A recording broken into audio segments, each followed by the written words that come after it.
This is the Mantastic Experience, Mr. GP. C Square's here, Minga's here.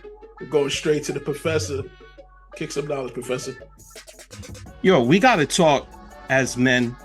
We're trying to elevate our mind state and become better people. So in order to become stronger, you got to identify your weaknesses. So today, 3 things that make you a weak man. And we're going to start from the bottom to the top. Number 3, first thing that makes you a weak man, if you have very limited physical capabilities, that's an obvious sign you're a weak man. So for example, hold on to your horses. This may offend some. Studies say the average man can do between 5 and 10 pull-ups. If you can't give me 5 pull-ups, you need to check your life. You can't give me 10 push-ups, you need to check your life. The average man can't even lift over 200 pounds. Only 17% of men can lift over 225 pounds. The good news about this is that this can change by you eating right, getting to the gym. I'm not going to give you a whole speech on that, but I got a bro. He threw out his shoulder. He pulled his shoulder muscle just opening up a cabinet to get some salt. Why? Because he had no muscle mass. Because this man does no push-ups. He's my dude, don't get me wrong, but he does no push-ups, no kind of exercise. There's baseball players that have like broke a rib sneezing. Like, I'm so glad you mentioned this, but let's be clear. An injury from being an athlete as opposed to an injury from you opening a cabinet are 2 totally different things. I said sneezing. So we're changing the total subject. But again, if you're an athlete, your injuries are totally different. But let me get to number 2, what makes you a weak man. And thank you for interrupting once again, Mr. GP. We should give you a t-shirt. Thou shalt not interrupt. So 2, what makes you a weak man? If you can't control your emotions. If you can't control your emotions. Now, this can make you a weak person in general. Now, we've all lost control of our emotions at times. We're not saying not to have emotions. I mean, God forbid you lose somebody or you take a loss. Of course, you're going to show emotion. That's not what we're talking about. We're talking about that drunk uncle who comes to the party and he wants to fight, his neighbors. He wants to fight his family.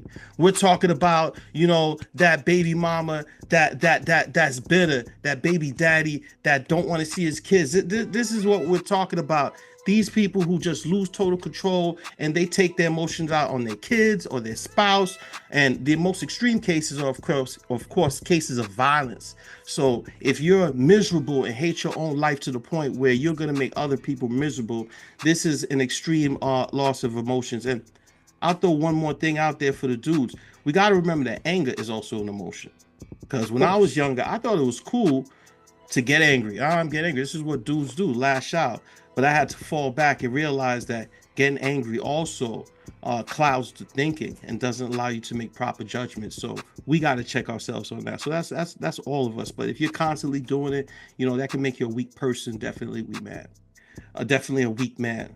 So coming to the number one thing, the number one reason that makes you a weak man, and I want you all to tell me if you agree with me.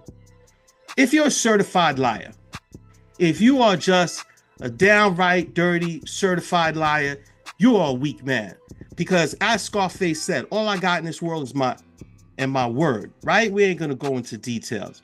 But what is that? Bro, I've run into a series of people that just feel it necessary to tell me how much money they got in their bank account or in their Robinhood. Like, yeah, man, I just got like $300 there. You want to talk about your money like that? Bro, listen to me. He not talking about me.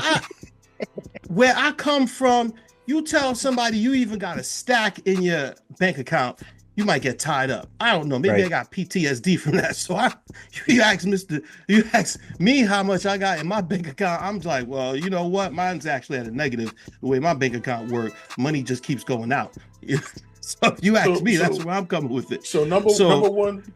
Number one is if you're a certified liar, bro. I've had and this goes for my dudes who are lying to females. I had one of my dudes. He was a compulsive liar. He told one female he had his red BMW outside, and he didn't even drive. And this was a shorty that I knew bro. This was a shorty I knew as well.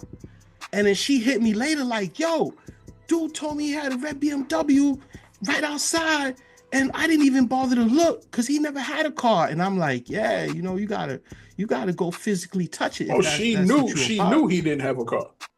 No, she didn't She check. found out. He said, yo, I got the BMW outside, and she was mad. She didn't open the window shade to make sure there's a BMW outside. She just took his word for it. Oh, I see. So there never was a BMW outside. He's just like, it's Wow. outside. The ride is All right. outside. All right, so I don't know. I so kind of number feel one- like, if it's that important to you, you probably should have checked. You know what I'm saying? yeah, if you really I care feel about you the on red that BMW. one. But we got I feel you on that one. so number one is pathological liars. Number Right. two is the Sociopath. can't control your emotion, baby mamas. And number Right. three is you can't do push-ups. Yeah, you can't open the you can't. cabinet without hurting yourself. Right. Right.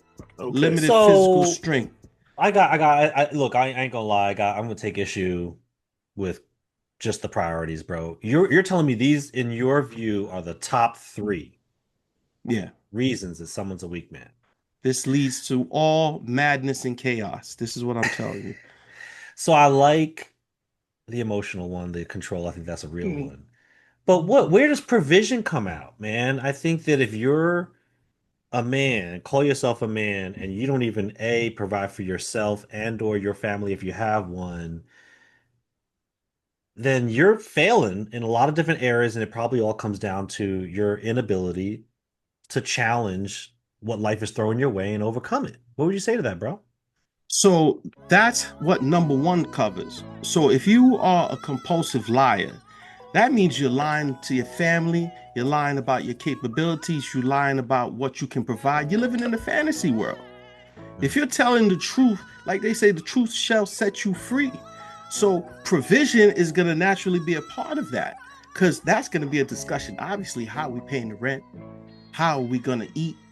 And if you're truthful, you'll say, hey, I don't make enough to pay all of this by myself. How are we Right. doing it? 50-50, 60-40, 70-30. But if you're a compulsive liar, you'll just throw a little smoke bomb and be like, oh yeah, I got it. Meanwhile, you're throwing all your money away on electronic gambling. See, Or I think maybe you might you've be- got another vice you're throwing your money away I at think you while might the be bills are- combining. I think you might be combining a lot of things into that compulsive liar link. Okay. Because you can. Nah, you just you don't can- like you the way can- I flow, in my opinion. But go I ahead, mean, Mr. GP. I mean, if the flow is whack, the flow is whack. But if the okay, but if it's on the- track, it's on track. That too. I mean, Silk the Shocker had a deal. That don't mean he was a good rapper. So going back to my point, if you're a liar, that doesn't mean, like being a liar and being a provider are two very different things. I think what C Square is talking about is about being a provider, and you're just kind of throwing that in there with the liar thing. I would agree with the emotional thing. I'll also push back on the physical thing, because there are a lot of people who have been disabled in some way, who have contributed a lot and have done a lot and taken care of families. So yeah, you want to be in good shape. Yeah, you want to do these things. Nothing wrong with being able to do push-ups, pull-ups, and all that. But to say you're a weak man because you can't do that, we're not covering a lot of other areas that men need to be able to do. No, it covers everything, and you just haven't realized that. And while Oh, you're it could trying be to that. shoot down this wonderful theory, I'm going to bring you back to reality. Strength is important, and you don't want to take it to the point where you're manhandling or bullying people. You just want to make sure that when you're around, you can pick up the bags. I've seen plenty of men walking around there, women holding all the bags. Now, am I telling you that this is the only way to show you're a gentleman? No. But you can't be weak to the point where people don't feel safe around you. Because what happens then, your drink may become someone else's drink. Your girlfriend may become someone else's girlfriend. And I understand that if you have money, this can make up for a lot of this. However, it can't make up for your personal health. And if we're talking about adding years to your life, this is more important than anything. All right, so I'm gonna go Finally. in. Go ahead, I'ma go bro. in. I was about to. I'm gonna go in because I was just and loading I'm up. gonna put you on the spot. I'm gonna put you on the spot, Go right? ahead. So if I am a former soldier for this fine country, Hypothetically. okay, and I, due to an unfortunate turn of events, IED bomb, whatever the case is, and now I am maimed to the point where doing even a pull-up is not within my physical capability. Are you telling us that that person, their man card is revoked because they have zero physical strength? I'm going to quote Mike Tyson and say this argument is ludicrous.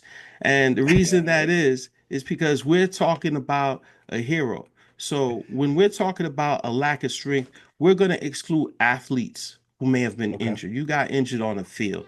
I know teenagers who are having issues walking, but they were athletes. They got injured on the court, on the field, whatever the case. We exclude them. We exclude people who may have been born with disabilities, obviously. We're talking about people who choose to let their body turn into mashed potatoes. We're not talking about somebody who was in a car accident and can't make it out of bed. Or God forbid, is a veteran. Like, come on, bro. Let's use common sense. All right. One more quick question.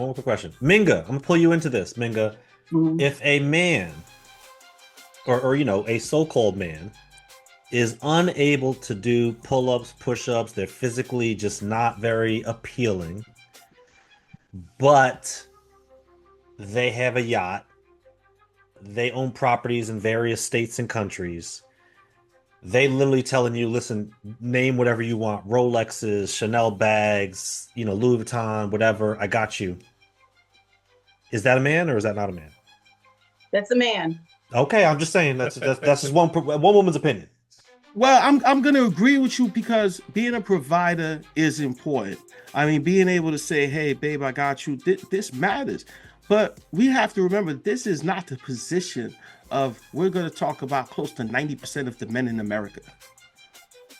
It's not realistic. So what can you do? What you can do is keep yourself healthy, right? So you could be around for your family and you could run around and do the stuff you got to do. And hopefully, like I said, you won't get your drink taken when you go to the bar with your girlfriend and your wife. Yeah, I don't know. I'm trying to look out for you. That's a good pivot. That's a good pivot. People just come and yap the drink out of your hand, but that's anyway. I think one thing I think this is a problem with a lot of man talk. I think a lot of people always try to.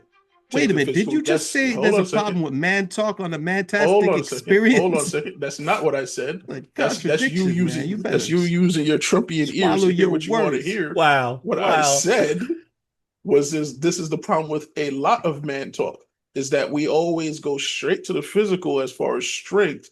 And yes, you can be healthy. Yes, you should be able to carry bags and things like that. But real strength is mental. And most of the problems that you're going to have it's going to be a mental struggle. We're talking about what happens if you lose your job? What happens if you can't afford your rent? You can lift as much as you want. Yes. You're going to have to buckle down and figure out how to solve these problems. And I think that's where we need to focus. I agree. This is why I said the number one issue is if you're a compulsive. Because think if you are that pathological liar, you live in a fantasy world. So you're not taking care of anyone or anything around you. So we're going into a selfish psychological state of being. And that's when you need to reflect. You can change this just like if you can't do 5 pull-ups. Going back to the physical. It's for women too. Women should be able to do, the average woman should be able to do 3 to 5 pull-ups. Most of them can. Minga, how many pull-ups I see you. Do? Okay. I'm not a woman. What? Are we going non-binary? What's going on? Music licensing. All right, anyway, so men should be able to do between 5 to 10 pull-ups. But again, this is not to measure your character. This is a physical attribute. Now, when we go into, your ability to control your emotions and your ability to be honest and truthful, now we're talking about character, which is always more important than just physical aesthetics. But physical aesthetics imply good health. To someone who was physically, who can do the push-ups easily. Okay. Now we crush the baby daddy. Let's do it. And lied. So what category do you put that person into? Okay, so you said he was in good physical condition, but he lied. Yes. So what was that? So, is he a hybrid? So he's breaking rule number 1. So you just answered it. So if he's breaking the number 1 rule, that tells you where you at with that. I think that was a period. Could you be a man in certain aspects and a weak man, like a strong man in certain Yeah, absolutely, absolutely. We can't paint everybody with one brush. Hey, you have people who have been, snipers in the military, and they had to take out, numbers of how many opponents, and they still have to come home to their family. It doesn't mean they're not still caring, loving fathers, and we can give that example, in many different ways. So I think we're going to just leave that here. So, ladies, if you're watching, give your man an obstacle course and a lie detector test, and that should be all you need and nothing else. That's actually a very good suggestion. I'm okay. You said something I agree with for once. This has been the Mantastic. Mantastic Experience is here. Mr. GP, Professor G, Miss Minga, and C Squared as always, here to help you get your money right. Help them out, C. All right. Listen, family, we're talking about retirement planning today. All right. So how do I start this? Why investing for retirement is just the smart thing to do. And unfortunately, what I'm finding as I'm talking to a lot of the listeners, fielding a couple of emails and messages, is that there are a lot of questions here, and there's a lot of folks that may not necessarily be doing the right thing with their money. So if you're out here and you're making money but not setting aside money for retirement, literally that's like frying a chicken with no grease. All right, you're not going to get there. The cooking's not going to be effective. So your retirement is something you have to plan for. It's not just going to happen. Things aren't going to just fall into place. And if you bury your head in the sand, it doesn't mean it's taking care of itself. And I feel like that's what a lot of people are choosing to do, right? So you don't want that, or you just work until you're done working, you're done living. You can do it that way too. But if you want to retire, if you plan to retire, if you want to have something nice to retire from, you got to set aside money for your retirement. So how do you do it? There's 5 key ways to invest towards your retirement in some way, shape, or form. The first one, if your employer offers a 401k or a 403b, and hopefully offers a matching contribution. So what does that mean? If you're working somewhere and they say, hey, listen, for the first 3 or 5% that you put into the 401k or the 403b, we're going to match that dollar amount. That, ladies and gentlemen, is free money. But you only get it if you're putting in money into the retirement plan. So that's first and foremost. Take advantage of that free money. You may choose, some people choose to only put enough to get that free money, and then they put the rest of their money somewhere else. You can do that. But if you choose to put as much up to the max, which is basically every year it changes, if you put as much up to the max into the retirement, then you have the ability to really capture that tax advantage to retire, putting the money into that 401k, 403b. Go ahead. Correct me if I'm wrong, but you have to be a full-time employee, right? You have to be a salaried employee in order to get this retirement benefit from the employer. So it depends on the employer. Some employers do offer it as part-time, like 19 and a half hours a month or excuse me, a week. They would offer it to you. So it really depends on the employer. But what I would tell you is this: if your employer does not offer the retirement plan, where you can take advantage of that matching contribution, or they don't offer a retirement plan at all, then you can still invest towards your retirement, and that's option number 2. And 2 is like a 2A and a 2B. You can invest in a individual IRA, individual retirement account, individual IRA, or you can invest in a Roth IRA. Here's the difference. I'll try and do this simplistically as I can. An individual IRA, you put money in, and as you put money in, your taxable income for the year is reduced by the amount you put into the individual IRA or 401k. Or you can put money in the Roth IRA. If you put money in the Roth IRA, you don't get a tax deduction the year you put the money in. But it still grows tax deferred, just like it would in an individual IRA or 401k or 403b. But then when you pull it out of a Roth IRA, you don't have to pay any taxes then. The younger you are, the more compelling that opportunity is. Don't take the tax break today. Take it later. I gotta stop you. So you're talking about an individual IRA versus a Roth IRA. So right. This would mean you have money to put away into this. I'm thinking most of our audience, bro, they're the Uber Eats guys. They're the, I'm talking about the delivery guys, the Grubhub. Like, We bro, also do have they people that really? make regular money and have regular jobs. Shout out to Look, the audience. man, at the end Bro, of the day, do people have this? Like, where? How are people gonna have We're- all this money, bro? we're back to where we were at our first episode ever, fellas, right?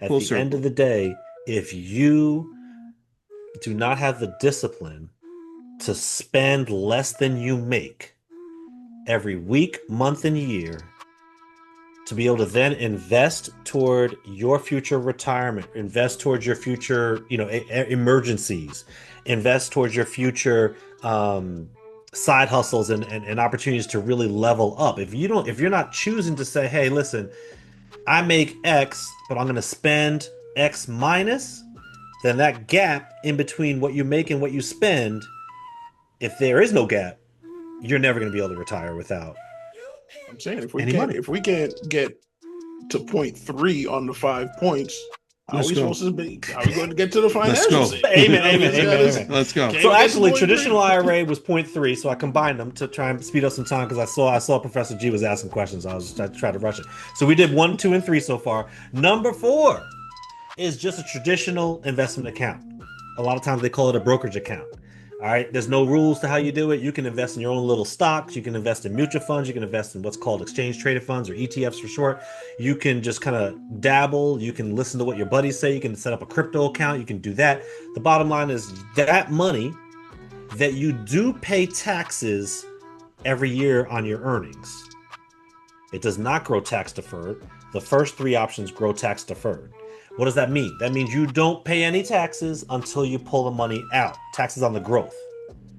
So if you start investing today, you got $100,000 worth of growth 20 years from now. When you start pulling the $100,000 out, you have to pay taxes on it unless it's a Roth IRA. If it's a Roth IRA, you paid taxes on what you put in. It grew to $100,000. When you pull that $100,000 back out, you don't have to pay any taxes on it. That's the benefit of the Roth IRA.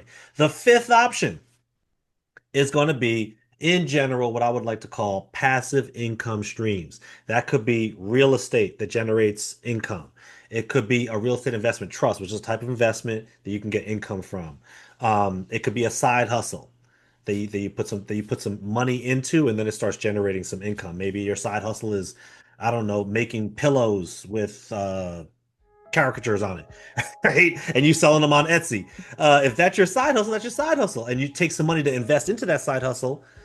Get the supplies, start doing the work, and then as you start selling those pillows, you make some money back. So those are the 5 ways: 401k or 403b, individual IRA, Roth IRA. Number 4 is brokerage account, just where you invest, or your crypto account. And then number 5 is real estate or some form of passive income, meaning you don't have to put labor into it. It grows on its own. So those are the 5 ways. And so we've got to find our way to make this thing happen. So now I want to turn it over to my co-host, right? Are you saving for retirement? Or how are you saving for retirement? I'm not sure who wants to answer first. Well, let me cut off Professor Chi before he defends the professional dice gotta get game in early. players, and go to Miss Minga because I think she has something she wanted to say. Go ahead, Minga. I completely forgot the question that I had. Nigga, I'll remind you because we were talking about it during the I was break. thinking that Nigga, you were going to ask I about. remember, Okay. I remember. So let's say if I retire with an X amount of dollars or whatever have you, should I take the location into consideration? Would I get a bigger bang for my buck, let's say in Texas or a southern state, as opposed to being here in New York? Yeah. It's a great question. Aside from like the difference of seasons in terms of weather, it's a great question because one, the cost of living in different parts of the country can vary greatly. You living in New York City, you living in Manhattan, you have one of the highest cost of living in the country, right? And if you leave New York City or one of the 5 boroughs and then you transition to like a Charlotte, North Carolina, or even Fort Lauderdale, Florida, or Central Texas, something like that, then your cost of living is gonna go down drastically. That means housing is costs going to go down. Gas prices might even go down. Just in general, everything's going to go down in cost. So that lets your retirement money last longer. On top of that, we have about 7 states in the country that do not charge state income tax at all. So, for example, in a state like New Jersey, depending on how much money you make, it could be up to 11% for state income tax. So when you withdraw money from your 401k, your IRA, what have you, um, I won't say Uncle Sam because Uncle Sam is the federal government, but that state entity is going to grab a piece of that and say you owe us for that money. But when you live in a state like a Tennessee, a Texas, a Florida, for 3 examples, I think Arizona is another one. They don't have a state income tax, and that also is going to let your money last longer every single year. So that's something to think about. Obviously, whether family is close by, and there's other variables that come to play. Maybe you don't want to live on next to the ocean where icebergs are melting and cities are disappearing. You got to weigh it all out and figure out what you want to do. All right. One question. I have a 401k from several different jobs and in my current job.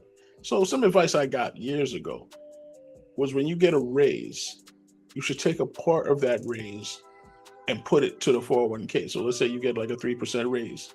You should take 1% and put that on top of what you're already contributing to the 401k. Is that sound advice, or like what percentage of that would you recommend doing?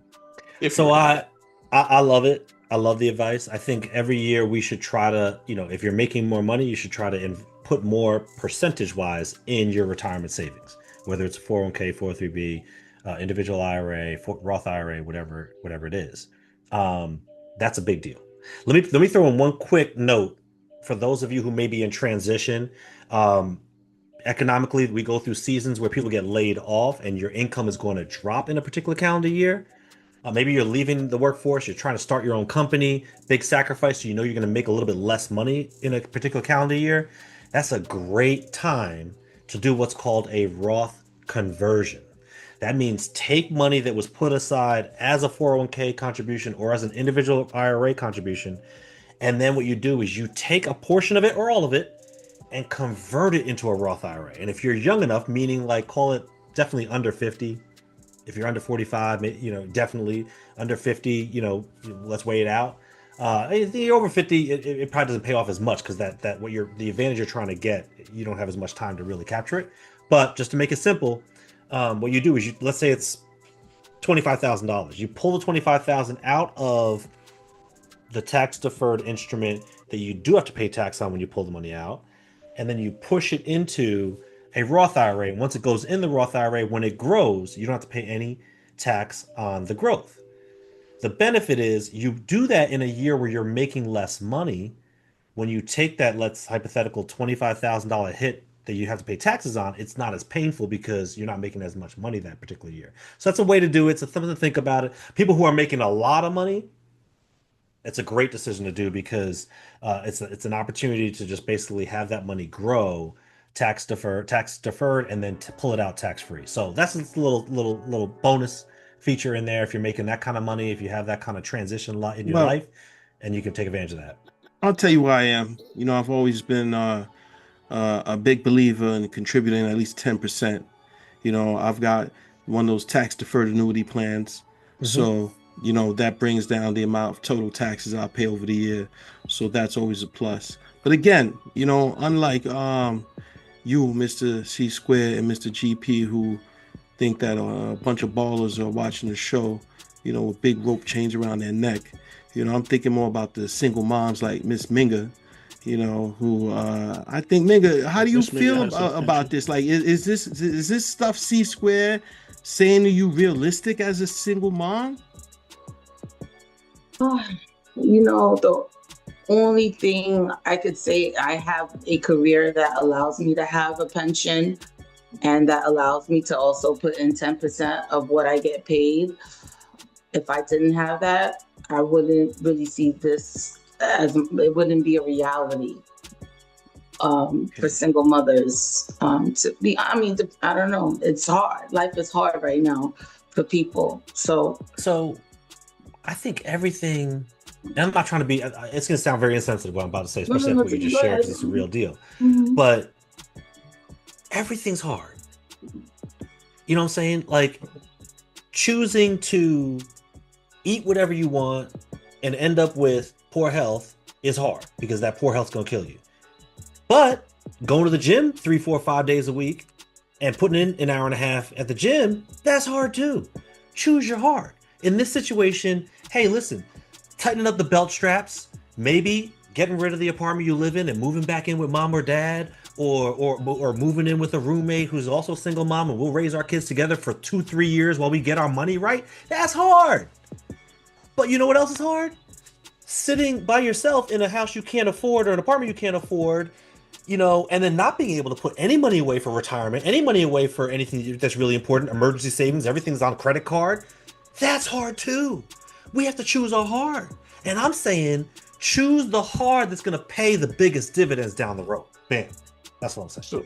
So we're going to leave that here. And I would like to throw in that, you know, regardless of how Professor G tries to portray single mothers, they're not here in a rocking chair singing Negro spirituals.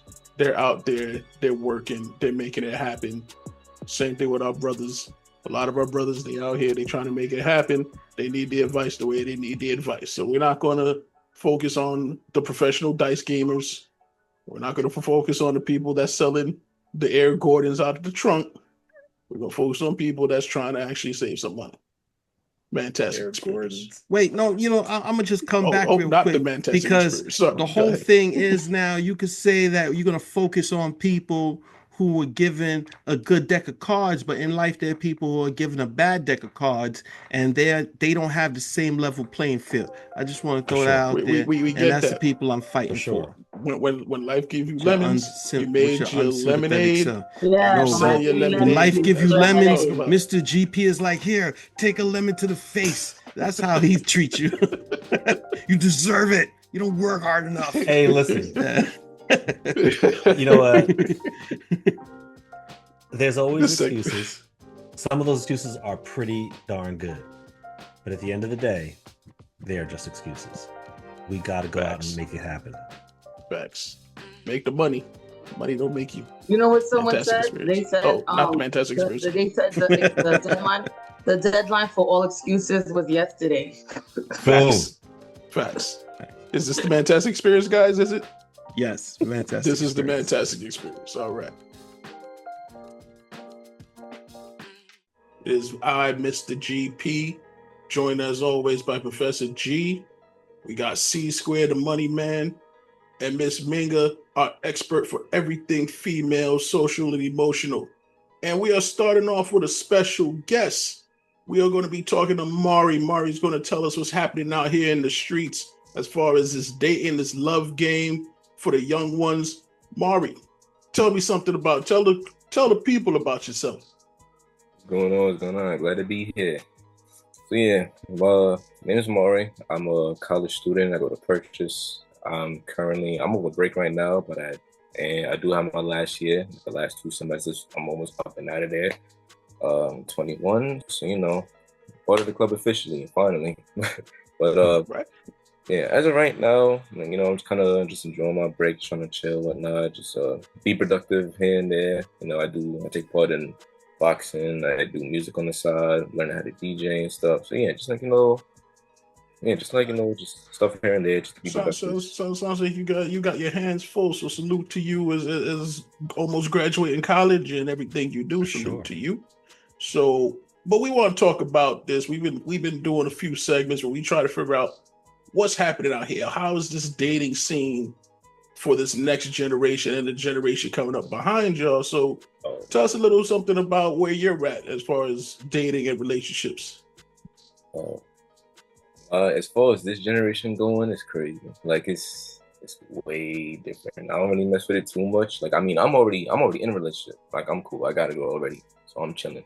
Okay. But as far as like how folks around my age or younger kind of doing it now, it's like there's all these apps, or people kind of got a lot of things messed up as far as expectations and how a certain partner role should go, how they should move as far as them being young and exploring, or as far as how they should be committed in a relationship and all that. Like it's mixed up. It's not really the same how it was before, and I sound like I'm old, but it's just I'm not really a part of it personally. Like I don't really indulge in none of that stuff. It just never made sense to me. So Alright, so you say you were in a relationship. How long you been in a relationship? 2 months so far. We just hit 2 months. Okay, and how long did it take you? Well, let's not even go there. How did you find your girl? Like, what were you doing where you met your girl? I was honestly just minding my business for the most part, but there was a new group of friends that I kind of started hanging around, and she was a part of that group, and we were just pretty much just talking over time and just getting to know each other while we was in that group, and we kind of just clicked up eventually. That's kind of how it went. So this sounds old school. Like you was just hanging and kind of clicked. So there was no swiping right, swipe left, up, down, none of that. It was just Yeah, no. And the funny thing was, I wasn't even like looking for nobody. I was kind of just minding my business. I'm like, you know what? Like, nah. Like, just there's no point on really wasting much time or trying to get into all that. I'm like, let me just deal with my own stuff. Like, let me just deal with my own mess. I already got a lot that I'm dealing with as far as just getting through the semester and just trying to make sure my academics are right, making sure my health is all right. So I'm just kind of doing that. Just pretty much put more focus and priority on myself. But then she kind of came along and just like, I guess this person seemed interested in talk to, and then just kind of how it went. okay. So what were some attributes that she possessed or qualities that made you feel that you should be in a relationship with her? Start and go first. She's very communicative, so she knows what she wants. She's straightforward as far as just like making things known, making things clear.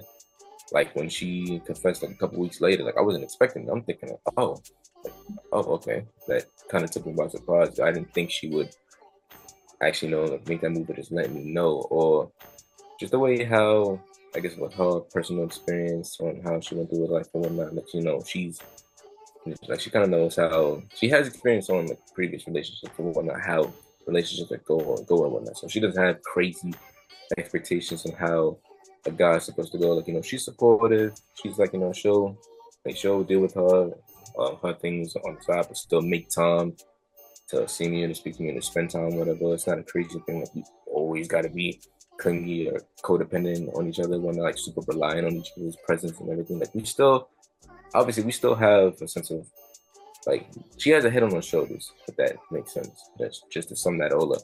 Like we know we still have our own priorities to tend to, but we still make time for each other at the end of the day. Because some of the previous guests that we had that spoke about dating, they said they felt the pressure of having to always pay in the beginning. Like they just, they feel, discouraged in terms of dating because they have to pay for the meals all the time, which is costly. Did you feel like you experienced that in the beginning? Was that something that you experienced or no? Not necessarily. No, it wasn't really much like that. It was more like we were just getting comfortable with each other. So just gaining each other's trust. Just overall just getting comfortable, just getting to know each other one by one, and pretty much obviously just with getting to know each other, that also kind of just determines whether if I want to be with this woman or not. Eventually, it was just more like, okay, like she don't seem crazy or out of order with things she's expecting as far as what she wants in a relationship as far as being with me. So it's like okay, yeah, she. Again, it kind of goes back to this communication and just observing her attributes and how she is around friends, how she is with herself and all that. And yeah, it just. So let me come in here because I want to do a little myth busting because we hear a lot about the younger generation. You guys aren't as physical as we were in our day. So you guys don't kiss as much. You're not rushing to the bedroom. Is there any truth to any of this? Well, I'm in college. Okay.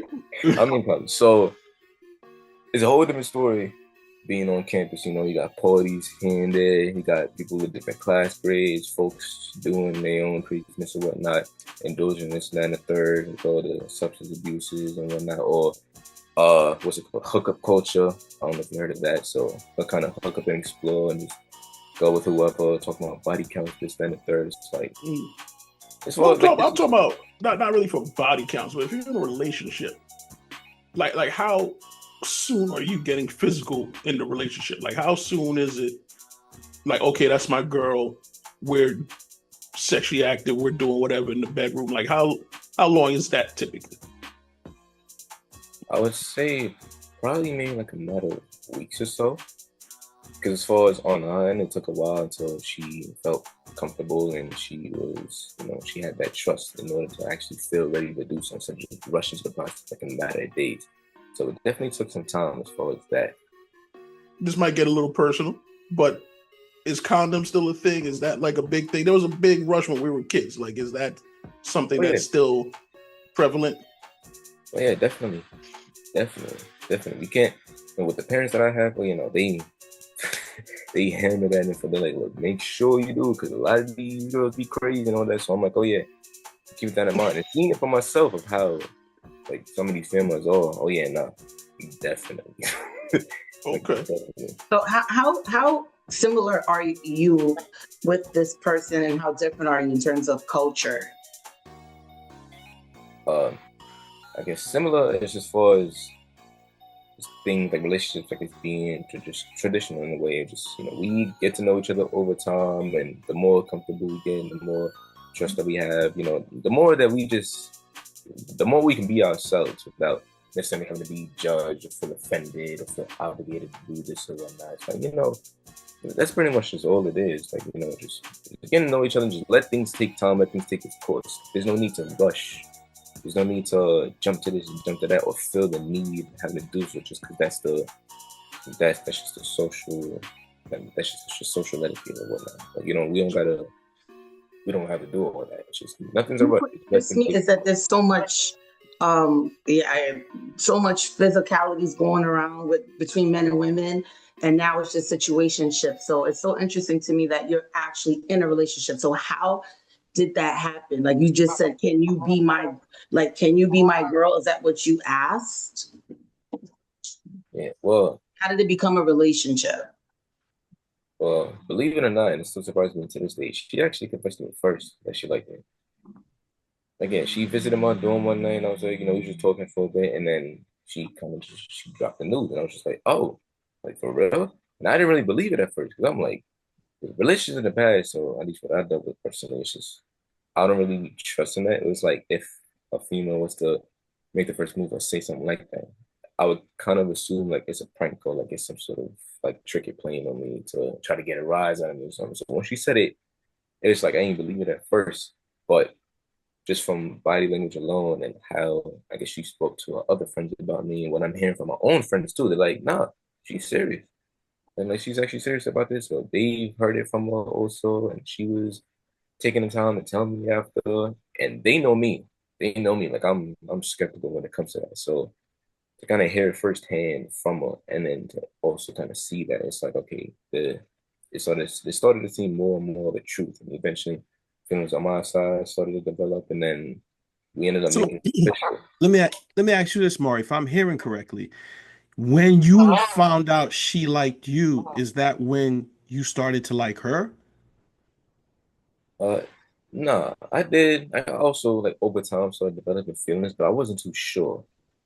Like I didn't want to rush anything or say nothing, and then they would have been like, "Oh, sorry, I don't feel this way," or "Hell no," or whatever. It's like I was I kind of just like kept them low and mellow. Like I didn't really want to express them too much like that, just in case if I was getting ahead of myself, or if I felt like I was getting carried away, and it wasn't really as reciprocated like that. And is this based on you having your heart broken before? Like, what's led to you to be hesitant?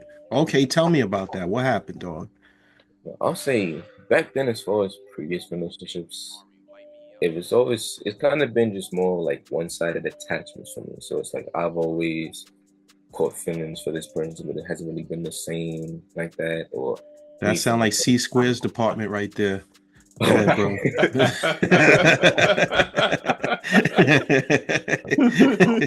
The nice guy. Go ahead, man. Exactly that. Because like obviously, like you hear things from the past, like being nice, make sure you treat the person right and doing this, that. Like you think you have everything correct, and then you actually see that, or you put it to the test, and you realize things are not exactly how you hear it. Like, things ain't really as it seems, and of course, of how. When you go on forth in life, things change around you, and as far as the new generation, how things go, it's like, things are definitely not like how it is, or at least with certain people and experiences, it's different with everybody. So not everyone does the same thing, or not everyone is about that similar style as far as approaching somebody and getting to know them. And it's like a lot of things is just rushed or forced, or certain people kind of tend to back off, or they're like, they don't really, or like if something seems legitimate, they won't really go for it because maybe So people don't really say how they feel. Yeah. Like, Okay. So one thing that a few guests have told us is that the women are more aggressive. Women are more masculine moving right now.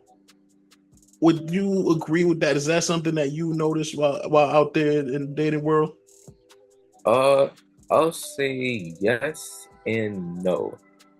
Like, yeah, there's definitely those that they'll be more masculine and everything, but I think it just comes more from a sense of them having to be strong and independent and do things on their own. So they've become well accustomed to having to do things independently, and they stick with doing that because maybe the last time they've been relying on someone to do something for them, they've been let down or heartbroken repeatedly. So they just saying, like, I'll just take it upon myself, and then they take the initiative of doing whatever, or they'll probably have that more masculine side to them. They're more showing their feminine colors because it's gotten to that point with certain repetitive situations in their past. At least that's just how, like, that's my personal take on it, just from what I've seen throughout like the past weeks, months, years, days, and just for certain females, how they kind of. You got women trying to mansplain to you. Yeah. Do you find that So- that Black women behave more masculine than other women, or can it be something like that? Do you think? Well, do you know? Have you dated multiple races? I guess that would be the question first, right? Right. Well, yeah. Well, I didn't really date multiple people, but it's just more like, again, it's been more like attachments, like just feelings here and there, but they never really gone or escalated anywhere. But Okay. as far as Black females, So you're all about your sisters. There it is, Minga. Well, He's about the sisters. I mean, I was kind of more of a Latino person, not gonna lie. Oh, my bad. So, My fault. I try to throw it That's at the the sisters. No, I mean, You deal with those comments from So- the girls. So Mari, I want to circle back on something you said earlier about how she had approached you and kind of said, "Hey, listen, I'm kind of feeling you," and then you were like, "Oh wow, I didn't realize."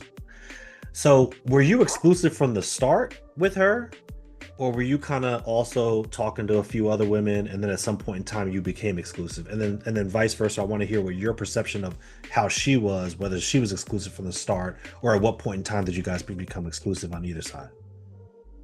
Well, as far as how we managed to have that when I wasn't really talking to much of the females like that. It was more like, oh, these people seem interesting. Maybe I could, but maybe I shouldn't. Or they already have their person that they're with. So I wasn't really paying too much mind. Like I kind of like just started like stemming away from that, like kind of just backing off, because I'm like, you know what?